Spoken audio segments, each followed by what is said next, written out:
Hello, English 102 students, and welcome to the Spring 2017 semester. And this is your professor, Michael Bloomingberg. It's an honor to have this opportunity to work with you.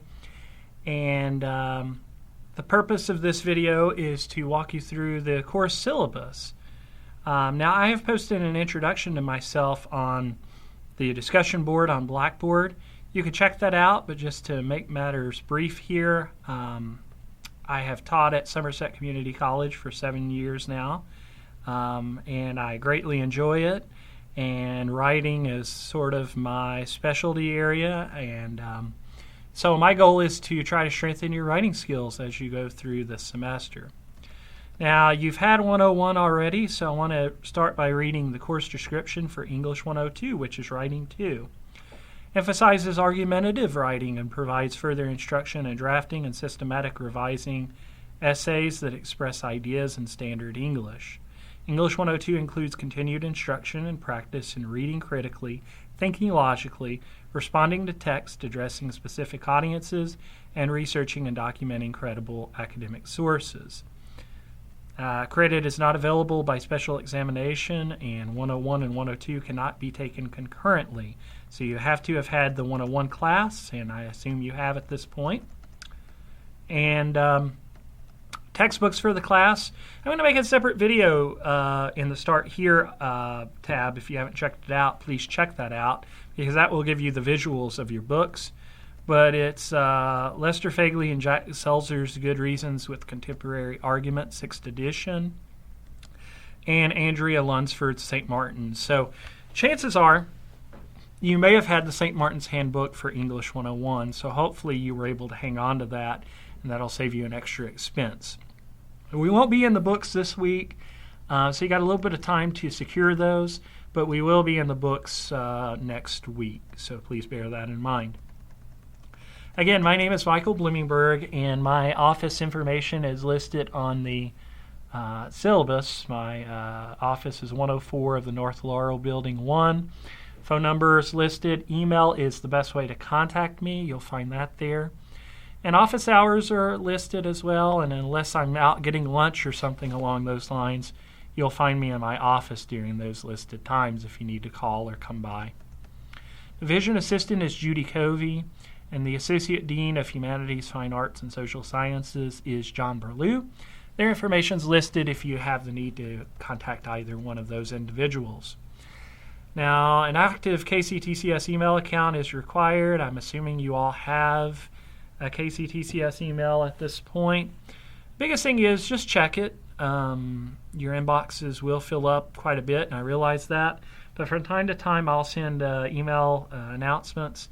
And don't let your password expire, because that'll lock you out of Blackboard too. So do change it when you're prompted every 90 days. Course management system. We're using Blackboard. I don't think we need to get long-winded with that.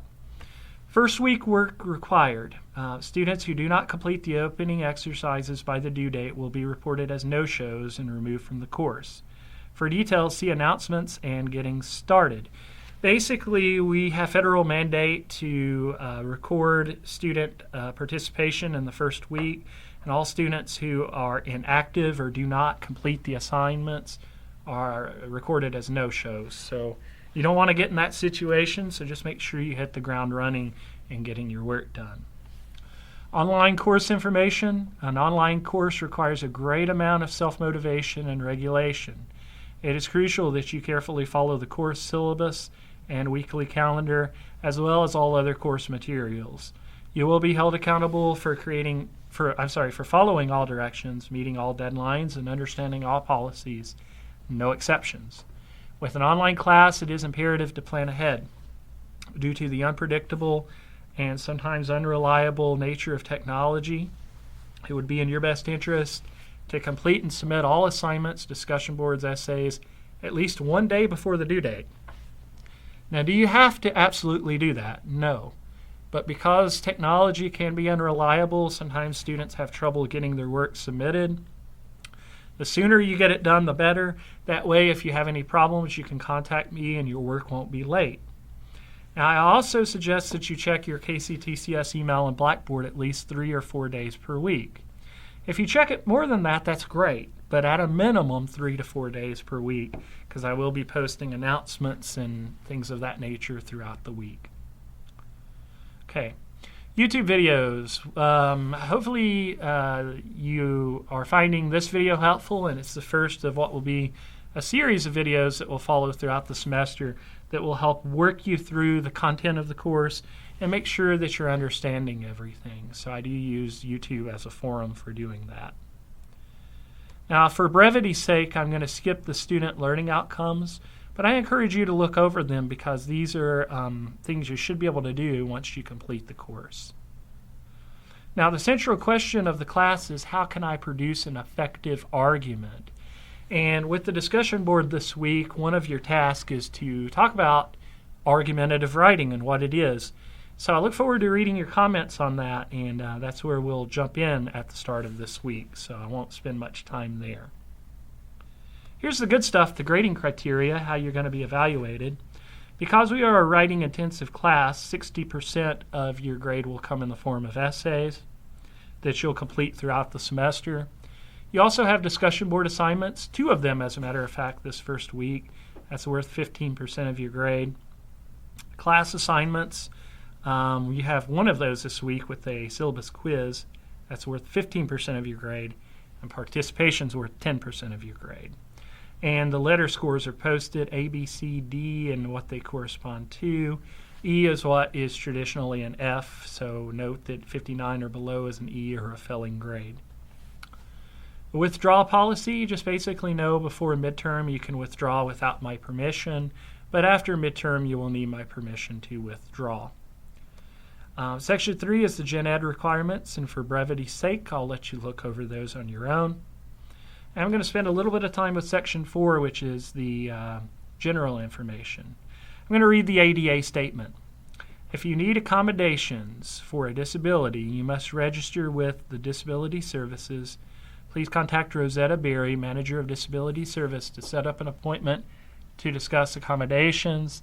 The office in Somerset is in the Student Commons Building, room 117, and in London it's Building 3, room 103A. The phone number is listed as well as Miss Berry's email should you have the need to contact her. Academic dishonesty. This is just basically letting you know that cheating is unacceptable, that your work should be your own. So don't cheat on a test, don't plagiarize or take someone else's words or ideas and pass them as your own. Don't fall into collusion. And the Student Code of Conduct is listed on the syllabus if you need to look that over. I'm going to skip 3 and 4 because those mostly relate to my face-to-face classes and we're online. Safety and security, there are some links for you to look at if you decide to come on campus or maybe you have some face-to-face classes. You might want to look into SNAP, the Safety Notification Alert Process. That's a text messaging system if you do texting, which will let you know if there are any emergencies or closings at the college. It's a really nice feature that we have. Starfish is a system that we've been using for a few semesters now, and what it is it's basically an academic survey that I have to complete for each student in my classes. And once I complete those surveys, they are sent to both the student and the student's advisor. And that just lets you know periodically how you're progressing in the class. But as you'll find out in a subsequent video, you can also check your progress through My Grades. SEC Tobacco-Free Policy, just note that all of our campuses and centers are tobacco-free.